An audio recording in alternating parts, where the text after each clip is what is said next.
everything here is a teamwork, right? And when I joined the business, I didn't understand. And of course, our coaches, Coach Ed Randall, you know, Coach Francis, all coaches of all coaches, right?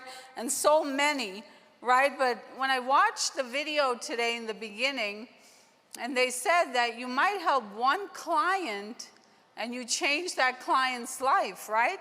And I realized that our last claims, we had 32 claims during that pandemic, and all of them came from field training, right? Thank God we went to that one person, right? A lot of people, they say, well, that person doesn't have a good market, I'm not gonna go with them, right? There's no bad market, there's only a bad trainer, right? So you gotta own this. I know when I joined the business, the number one thing I worked on was the belief system, as Keith Otto said, the BS system, right? What is your belief system? You know, my belief system was, well, I don't want to talk to people, I don't really like people, but really the belief system was, I don't really know about this business, I don't know the value of this business, maybe I don't like to talk to people because maybe I don't like myself. See, a lot of you, you're making excuses, and guess what? Excuses don't burn calories, right? You got to make that decision what your belief system is, right? I submitted to something called self-development, and I love what Bob Proctor said. He said 95% a day should be spent on mindset and 5% strategy, right? We get so much strategy in Primerica. Go on POL, you'll get strategy after strategy, but guess what? If you don't have the mindset, it's not gonna turn out the same way, right? Because I remember coming to meetings like this, taking all the notes, going home and changing it, and then it didn't work because I didn't change what's up here. See, a lot of you coming to Colorado, you're looking for that secret magic sauce, but it's sitting in your seat, right? You're the person that can take that victory, right? You gotta create those thoughts, right? You can't just go through something, you have to grow through it.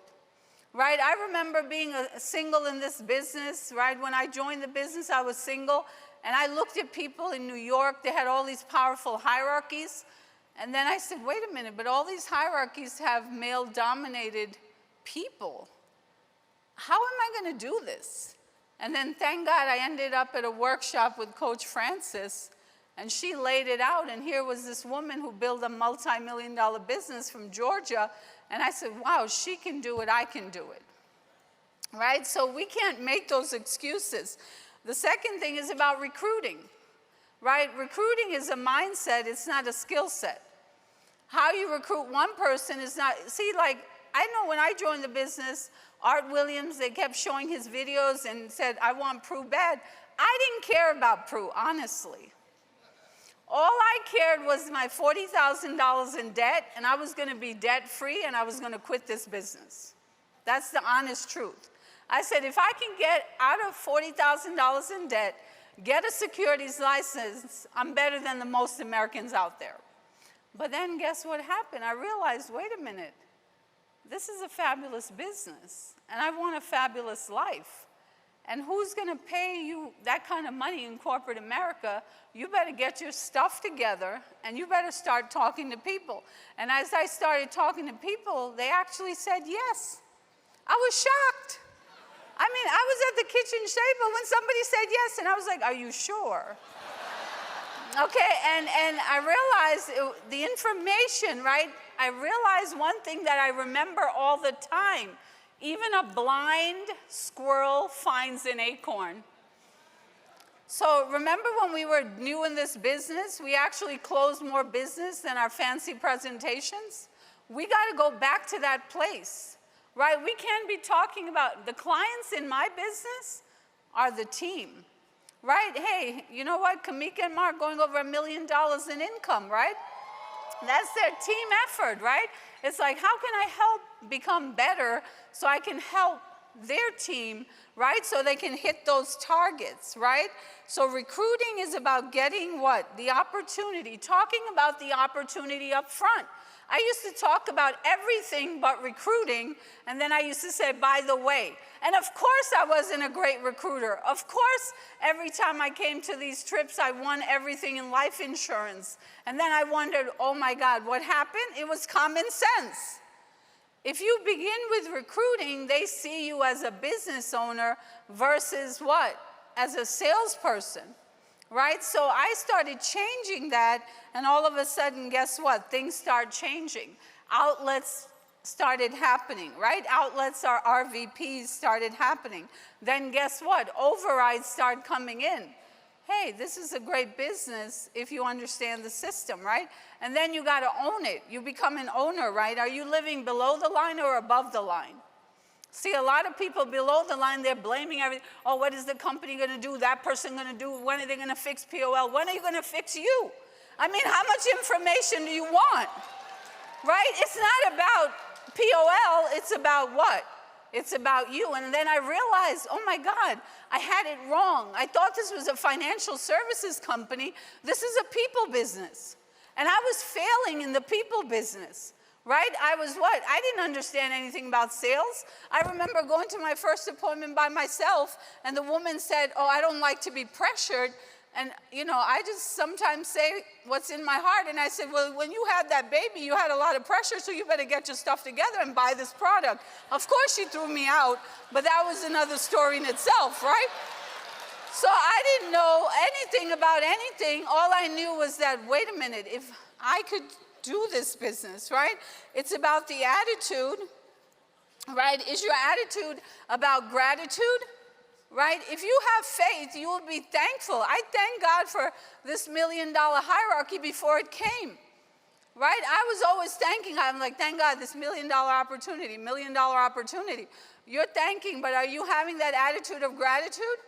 Right? I remember reading something about a book about Jesus Christ, and it said before he performed a miracle, he thanked before the miracle, not after. Right? Are you thanking people after the effect, or are you saying, hey, I'm grateful to be here? Right? Do you want it bad? Because this is a business about desire, right? What about greatness? Right? Kobe Bryant said, you have to be the GOAT, the greatest of all time. Right? Are you going to be the greatest, or are you going to accept mediocrity? Right? Poverty doesn't, you know, poverty is harder than rejection. That's what I understood. I was like, listen, I don't like to talk to people. Gurpreet, do you want to be broke when you're older? So just talk to the damn people. Okay, what are you going to talk to them about? I have no idea. Okay, do you like to make money, save money? I've been saying that line for God knows how long, right? People say, well, what's the new way? There's no new way. We have to talk to people, right? And, you know, people always ask, what would you have changed if you were to do it again? I would change myself faster. And you know what? I said I would have changed because most people want to change other people. And I'm here to tell you, as our coach Francis says all the time, adults will do what adults want to do. Right? You have people that have this opportunity to recruit, but they keep sabotaging their team. Right? I'm not going to let, you know, my stupidity stopped me from making money. Right? I'm not that stupid, right? So you have to make that decision. Don't block your blessings.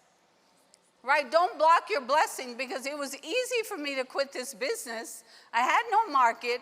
Right? I was single. You know, my dad brought me into this business because I was the only child that would listen. And he said, oh my God, my daughter can do this business. And I'm like, Dad, I don't want to do this business. He's like, no, you could do this business.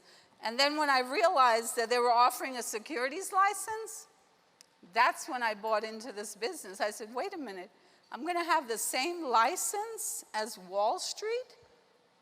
Oh my goodness, I don't know if I'm going to have money in the future. I'm going to have some money. Why not learn how to manage it, right? So let's go out there, recruit the world, because the world is waiting for someone to show up right now because your belief in them could create a massive hierarchy. Thank you so much, and we'll all be at the top together.